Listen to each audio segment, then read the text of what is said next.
Assalamualaikum warahmatullahi wabarakatuh. Salam sejahtera bagi kita semua dan Om Swastiastu. Perkenalkan, nama saya Ibu Tua Yudi selaku ketua dari kelompok 3 kelas 12 IPS 2.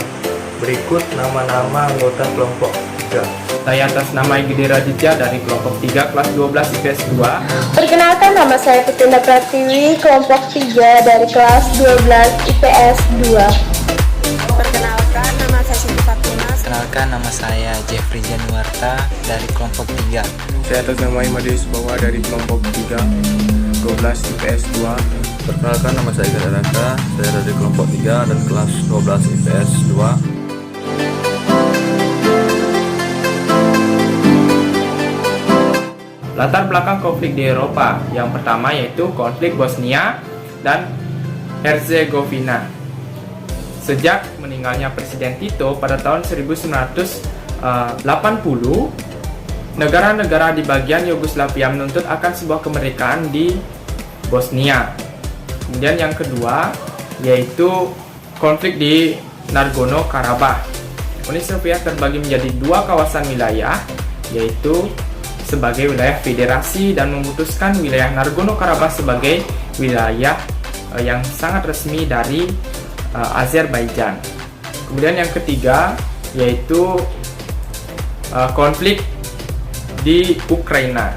Pada tahun 2010 yaitu dipimpin oleh Viktor Yanukovych membuat suatu kebijakan politik yang memberi keuntungan besar bagi Rusia.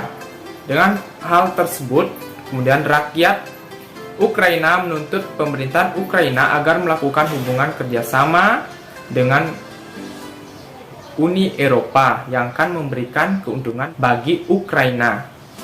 Namun akan tetapi Yanukovych melakukan pembatalan kerjasama dengan Uni Soviet dengan alasan tekanan dari Rusia. Kemudian adanya sebuah kronologi konflik di Eropa. Yang pertama yaitu konflik Bosnia dan Herzegovina. Pada tahun 1992, tentara militer Yugoslavia yang dibantu oleh milisi-milisi Serbia melakukan invasinya di Bosnia. Kemudian yang kedua yaitu konflik di Nagorno-Karabakh yang terbagi menjadi dua fase peperangan. Yang pertama yaitu fase tahun 1988 sampai 1991.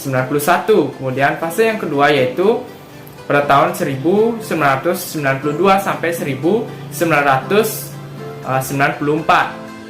Kemudian konflik di Ukraina. Kronologinya yaitu pada tanggal 15 April 2014 mengenai sebuah ultimatum Ukraina yang membatalkan deklarasi yang tidak diindahkan oleh Ukraina di bagian timur. Kemudian pemerintahan Ukraina pun mengirimkan pasukan di Ukraina Timur untuk mendudukan separatis yang dipimpin oleh Rusia. Kemudian adanya jalan konflik di Eropa. Yang pertama yaitu konflik Bosnia dan Herzegovina, yang dimana Bosnia ini didiami oleh tiga etnik utama yaitu Bosnia, Kroasia, dan Serbia. Yang dimana negara Bosnia ini merupakan bekas dari negara Yugoslavia yang dipimpin oleh Presiden Tito. Sejak Tito meninggal, Yugoslavia terpecah dan meminta kemerdekaan di wilayah Bosnia. Kemudian yang kedua yaitu konflik di Nagorno-Karabakh. Secara geografis, wilayah Nagorno-Karabakh merupakan wilayah dari Azerbaijan, yang dimana Armenia dan Azerbaijan merupakan bekas dari jajahan Uni Soviet, yang terbagi atas dua wilayah, yaitu sebagai wilayah federasi dan memutuskan wilayah Nagorno-Karabakh sebagai wilayah yang resmi dari Azerbaijan. Tapi dalam hal tersebut kemudian terjadinya sebuah konflik antara Armenia dan Azerbaijan. yang menjadi sebuah dua peperangan fase. Yang pertama yaitu fase 1 dan fase kedua. Kemudian yang ketiga yaitu konflik di Ukraina. Ukraina pada saat itu dipimpin oleh Viktor Yanukovych, yang dimana rakyat menuntut pemerintahan Ukraina agar menjalin hubungan kerjasama dengan Uni Eropa, tetapi malah sebaliknya Yanukovych membatalkan kerjasama dengan Uni Soviet.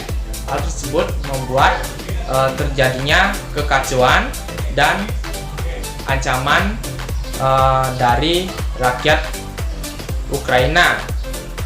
Kemudian parlemen Ukraina pun menuruti tuntutan dari rakyat dan melengsarkan Yanukovych. Adapun upaya penyelesaian konflik di Eropa, yang pertama yaitu konflik di Bosnia dan Herzegovina, yang dimana pada tanggal 15 Desember 1995 mereka melakukan sebuah perundingan yang diawasi oleh PBB yang menghasilkan sebuah perdamaian, yaitu berupa perjanjian Dayton. Kemudian konflik Nagorno-Karabakh, yang dimana pada konflik ini dimenangkan oleh etnis Armenia. Kemudian yang ketiga yaitu adanya konflik di Ukraina. Pada hal ini terjadinya sebuah konflik di Ukraina Timur yang menewaskan banyak korban jiwa. Kemudian di situ juga dijelaskan mengenai menegangnya Ukraina dan Rusia mengenai ekonomi. Adapun dampak terjadinya konflik di Eropa ini yaitu terjadinya krisis ekonomi, kemudian terjadinya krisis energi, dan banyaknya orang yang tewas yaitu sekitar 3.500 jiwa. Kudeta di Ukraina dan akibatnya. Pada dasawarsa 2000-an, Ukraina mulai condong ke NATO dan bersepakat akan bergabung setelah dilakukan jajar pendapat.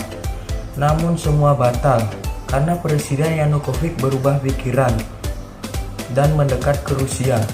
Ada dugaan Rusia memberikan dana talangan sekaligus konkortingan harga gas ke Ukraina yang memang bergantung padanya. Keputusan Yanukovych memicu demonstrasi yang disebut Euromaidan dan berpuncak pada revolusi Ukraina tahun 2014. Rezim baru menimbulkan kegelisahan masyarakat di wilayah timur Ukraina, terutama di wilayah Crimea.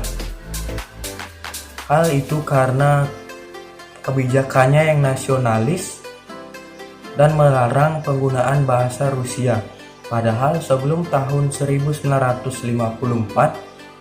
Crimea merupakan salah satu bagian dari Uni Soviet. Kepentingan Rusia berkepentingan atas Crimea karena masyarakatnya yang masih keturunan Rusia. Kepentingan Rusia ini memicu munculnya demonstrasi dan kudeta di Simferopol, ibu kota Crimea, dan mengibarkan bendera Rusia. Perdana Menteri sementara memutuskan untuk melanggar referendum dan menyetujui bergabung dengan Rusia. Yang kedua, referendum. Pemerintah Ukraina gagal menghalangi referendum di Crimea. Referendum dilaksanakan pada Minggu 16 Maret 2014. Hasilnya secara bulat penduduk Crimea menyatakan sebagai bagian dari Rusia. Yang ketiga, nasib Ukraina. Kabinet dari rezim baru Ukraina bukan saja tidak memiliki prospek untuk mempertahankan Crimea, namun juga menyadari adanya ancaman lain terhadap kedaulatan negara ini. Hal itu merupakan akibat pembentukan pemerintahan yang berkuasa dengan semi kudeta dan dengan dukungan negara-negara barat.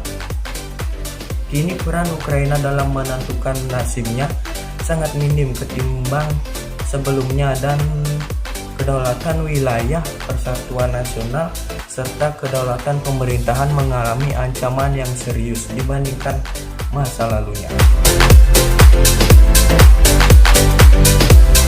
Latar belakang terjadinya konflik di Afrika. Afrika memang negara yang tidak henti dengan adanya konflik dan perang antar suku. Masyarakat Afrika umumnya terdiri dari beberapa suku, adat dan bahasa yang beragam. Jadi, ini yang menyebabkan sebagian besar negara Afrika bagian tengah rawan konflik. Ini dapat dilihat dari keadaan ekonomi, budaya, pemerintahan, dan politik. Negara ini harus bekerja keras menyelesaikan konflik karena keamanan di Afrika yang kurang. Dampak dari konflik di Afrika. Negara Afrika rawan konflik karena bekas kekuasaan kolonial Eropa. Para pemimpin Afrika yang tidak bertanggung jawab, instabilitas ekonomi dan korupsi. Upaya penyelesaian mekanisme penyelesaian konflik di Afrika antara pemerintahan Afrika yaitu PBB. PBB melakukan peace camping dengan misi mengirim pasukan operasi perdamaian yang disebut dengan Mikuret atau Mikopat. Pemilihan batas negara yang tidak melihat logika etnis dan perbedaan suku. Konflik ini dahulunya dibuat oleh para penjajah untuk mengadu domba sesama bangsa Afrika. 2. Politik divide et impera yang dilakukan penjajah. Perbedaan kesepakatan politik yang dimana kaum penjajah membeda-bedakan kesempatan yang menimbulkan kesenjangan atau kecemburuan. Lemahnya legitimasi politik penguasa. Negara-negara Afrika rawa campur tangan asing. Kemiskinan yang disebabkan karena kondisi geografis Afrika yang dominan gurun pasir, korupsi dan kleptokrasi. Perang Kongo pertama berlangsung pada tahun 1996 sampai 1997 yang melibatkan milisi Hutu Rwanda atau UNITA dari Zaire melawan Uganda, Rwanda, Burundi, dan Angola. Perang diawali dengan pemberontakan yang dilakukan oleh kelompok etnis Banyamulange. Mereka melakukan serangan ke wilayah Zaire Timur atau Lamera tanggal 4 Oktober 1996. Pemerintah Mobutu atau Zaire bereaksi dan mendeportasi besar-besaran etnis Banyumalenge. 2. Perang Kongo periode kedua. Laurent Désiré Kabila membentuk pemerintah koalisi menggantikan pemerintah Mobutu. Nama Zaire diubah menjadi Republik Demokratik Kongo atau RDK. Kabila kurang mendapat simpati dari masyarakat dari pasukan asing yang membantunya di Kongo. Kritikan lain adalah sikap Kabila yang mudah diintervensikan oleh para sekutunya. A. Upaya perdamaian. Nelson Mandela merancang perdamaian dalam pertemuan di Windhoek, Namibia pada tanggal 18 Januari 1999. Pertemuan berhasil membuat kesepakatan bahwa Rwanda, Uganda, Angola, Namibia, dan Zimbabwe mengadakan gencatan senjata. Namun hasil ini tidak dapat bertahan lama karena pemberontakan dan pemerintah Kongo merasa dilangkahi karena tidak diundang dalam perundingan. B. Berbagai perjanjian untuk menciptakan perdamaian. Pada tanggal 30 Juli 2002, Kabila kembali membuat perjanjian perdamaian dengan Rwanda. Perjanjian ini diadakan di Pretoria, Afrika Selatan dan diberi nama Pretoria Accord. Perundingan yang berlangsung selama 5 hari itu akhirnya selesai dengan persetujuan kedua isu tersebut. Rwanda menepati janjinya dengan menarik pasukan dari RDK secara berangsur-angsur selama atau selesai tanggal 5 Oktober 2002. C. Pemilu di Republik Demokratik Kongo. Pemilu demokratis di RDK dilaksanakan Juni 2006 dengan Kabila sebagai pemenang. Namun, kerusuhan timbul setelah muncul isu bahwa J. Kabila melakukan kecurangan. Pemilu diulang pada bulan Oktober 2006. J. Kabila kembali sebagai pemenang dan diangkat sebagai Presiden RDK sejak akhir 2006. Latar belakang Amerika Latin merupakan wilayah yang paling banyak didatangi oleh para penjajah karena memiliki banyak sumber daya alam. Itu terlihat karena sistem politik mereka yang banyak diwarnai oleh negara-negara luar wilayah Amerika. Pada abad ke-16, Spanyol dan Portugis berhasil menguasai wilayah Amerika Latin dan menerapkan sistem politik yang bernama merkantilis.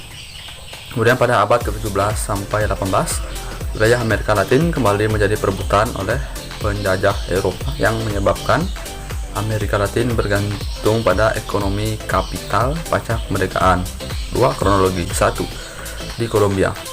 Konflik ini terjadi pada tahun 1920 karena protes dari petani lokal akibat buruknya kondisi petani di ladang tuan tanah. 2. Konflik di Peru.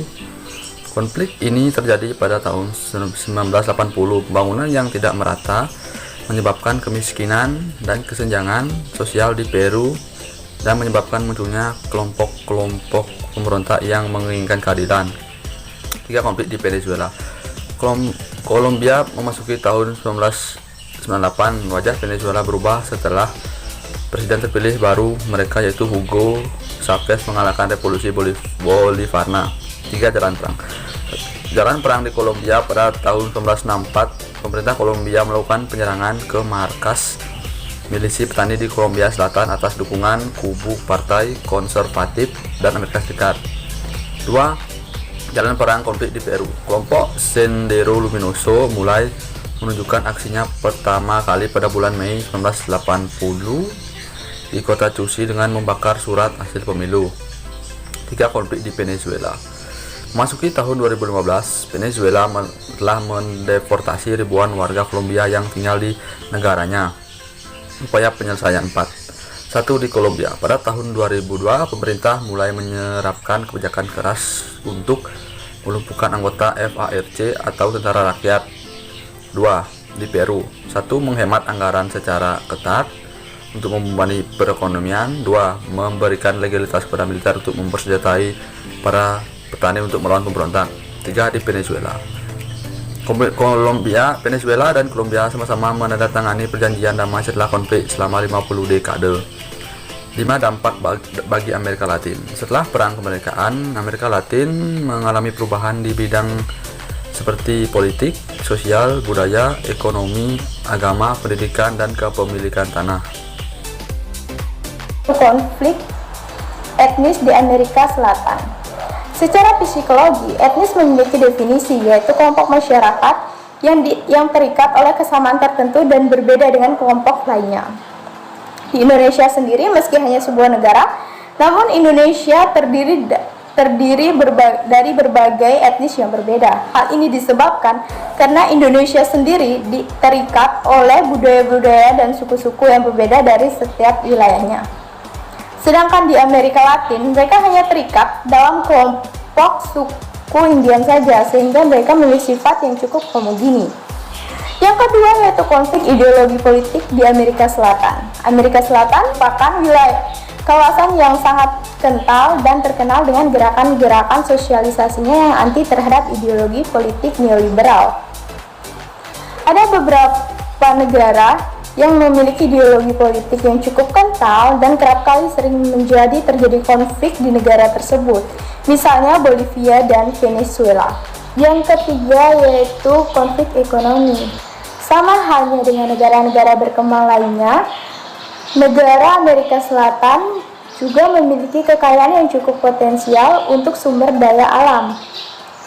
Sektor pertanian adalah sektor yang dipupuk dan dibangga-banggakan dalam budaya Amerika Selatan. Selain sektor minyak dan narkotika, Amerika Selatan atau Amerika Latin sangat dekat dengan isu privatisasi. Seperti yang saya telah sampaikan sebelumnya, ini dikarenakan ketika krisis global pada tahun 1990-an, negara-negara di Amerika Selatan ini seperti tidak memiliki atau diberikan pilihan lain selain menerima bantuan dari IMF atau WTO untuk tetap bertahan dalam perekonomian tersebut.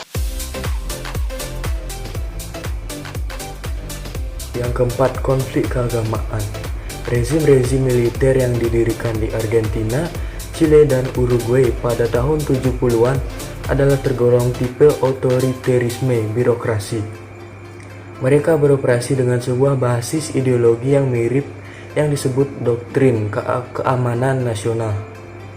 Dengan doktrin itu, mereka bersifat sebagai penyelamat bangsa dengan tuntunan untuk melindungi nilai-nilai Eropa Kristen yang ingin menghadirkan kembali kedamaian dan ketertiban. Berbeda dari 3 negara lain, di Paraguay terdapat sebuah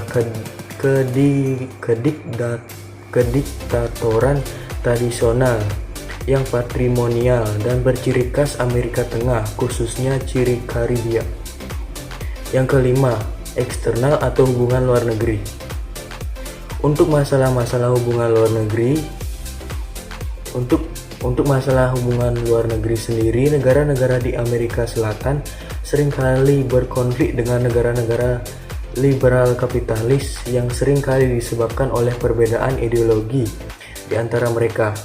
Misalnya saja Presiden Bolivia Evo Morales sangat marah dan murka atas tindakan dan sabotase CIA yang melakukan konspirasi tentang kebijakan energi negaranya.